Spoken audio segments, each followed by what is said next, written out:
Dear students, আজকে আমি present indefinite টেন্সের ব্যবহার সম্পর্কে আলোচনা করব।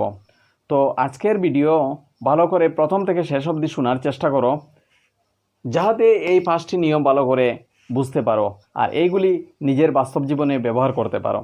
তো দেখো স্টুডেন্টস, যদি আমার চ্যানেলে নতুন হয়ে থাকো তাহলে চ্যানেলটি সাবস্ক্রাইব করে পাশে থাকা বেল আইকন প্রেস করে রাখো আমার সবগুলি ভিডিও পাওয়ার জন্য। তো চলো আসা যাক মেইন টপিকে।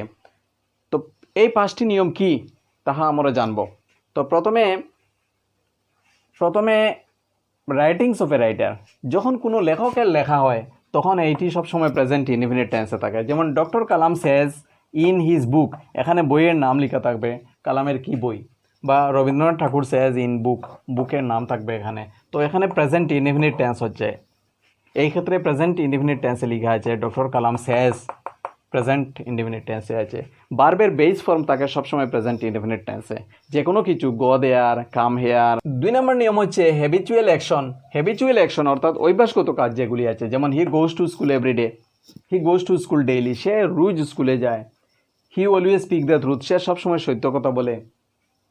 তো এইগুলি হচ্ছে অভ্যাসগত কাজ। এই 2টি সেন্টেন্স এখানে দিচ্ছি, এখানে প্রচুর সেন্টেন্স হতে পারে।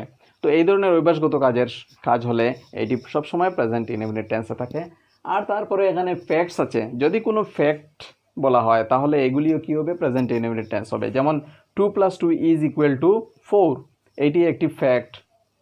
তো এই ধরনের যত ফ্যাক্ট আছে সেই ফ্যাক্টগুলিও সবসময় কী হয়, প্রেজেন্ট ইনডিফিনিট টেন্স হয়। তারপর আমরা 3 নাম্বার শিখব। 3 নম্বরে ইউনিভার্সাল ট্রুথের কথা বলা হচ্ছে। ইউনিভার্সাল ট্রুথ অর্থাৎ সার্বজনীন সত্য, যেসব ঘটনা আছে, যেসব কথা আছে, সেইগুলি সবসময় প্রেজেন্ট ইনডিফিনিট টেন্সে হয়। যেমন the sun rises in the east, সূর্য পূর্ব দিকে উঠে। The sun sets in the west, সূর্য পশ্চিম দিকে অস্ত যায়। বা দ্য আওয়ার প্ল্যানেট বা the earth has only one moon, পৃথিবীর শুধু একটি চন্দ্র আছে, এইটিও একটি ইউনিভার্সাল ট্রুথ। তো এই ধরনের যত সেন্টেন্স আছে, বা আরেকটি ওয়াটার ইজ কালারলেস, জল হচ্ছে বর্ণহীন। তো এই ধরনের যত সেন্টেন্স আছে সবগুলি হচ্ছে ইউনিভার্সাল ট্রুথ, তাই এইগুলি সবসময় প্রেজেন্ট ইনডিফিনিট টেন্সে হবে।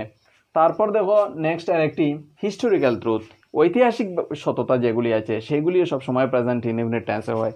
যেমন এখানে Kalidas is the greatest writer of India, Kalidas হচ্ছেন একজন গ্রেটেস্ট রাইটার ভারতের। তো এই, বা আরেকজন রবীন্দ্রনাথ ঠাকুর বা Shakespeare is the greatest writer. তো এই কথাগুলি আমরা যখন বলবো তখন আমরা প্রেজেন্ট ইনডিফিনিট টেন্সে বলবো, কারণ এটি ঐতিহাসিকভাবে সত্য। এই ধরনের আরও অনেক ঘটনা আছে, সেগুলি বলতে পারবে, এগুলি দেখলে বুঝতে পারবে যে এগুলি আসলে প্রেজেন্ট ইনডিফিনিট টেন্সে থাকবে। তারপর দেখো নেক্সট হচ্ছে যখন দুইটি ক্লোজ যুক্ত হয় একটি বড় সেন্টেন্স গঠিত হয়। ক্লোজ মানে হচ্ছে ছোটো ছোটো বাক্য, যেগুলি 2টি বাক্য একসঙ্গে মিলিত হয়, যখন একটি বড় বাক্য গঠিত হয় তখন কি হয়, তখন বাক্যের মধ্যে কি দিয়ে যুক্ত হয়, এইসব ওয়ার্ড দিয়ে যুক্ত হয়।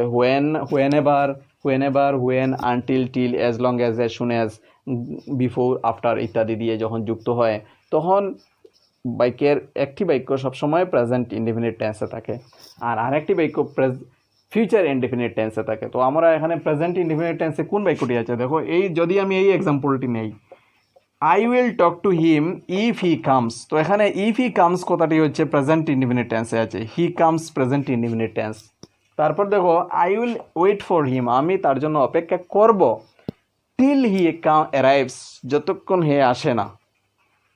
তার মানে এই সেন্টেন্সগুলি I will wait for him till he arrives, এই কথাটি হচ্ছে প্রেজেন্ট ইনডিফিনিট টেন্সে আছে, এই কথাটি প্রেজেন্ট ইনডিফিনিট টেন্সে। তো তার মানে আমরা বুঝতে পারলাম যে প্রেজেন্ট ইনডিফিনিট টেন্স, এই ধরনের যতগুলি সেন্টেন্স থাকে এগুলির মধ্যে একদিকে থাকে প্রেজেন্ট ইনডিফিনিট টেন্স আর অন্যদিকে থাকে ফিউচার ইনডিফিনিট টেন্স। ঠিক আছে, বোঝা গেছে? তো এই 5টি নিয়ম ভালো করে শিখলে পরীক্ষায় যে কোয়েশ্চনগুলি আসে সেই সব কোয়েশ্চন আনসার করতে পারবে অনায়াসে। আর ভালো করে প্র্যাকটিস করবে, আরও বেশি প্র্যাকটিস করা প্রয়োজন আছে। যদি বেশি বেশি করে প্র্যাকটিস করো, এই ধরনের প্রেজেন্ট ইনডিফিনিট টেন্স নিয়ে বেশি বেশি করে কোয়েশ্চন সলভ করো, তখন এই বিষয়টি পুরোপুরি ক্লিয়ার হয়ে যাবে। ঠিক আছে, আজকে এই পর্যন্ত। আর ভিডিওটি ভালো লাগলে একটি লাইক দিয়ে দেবে।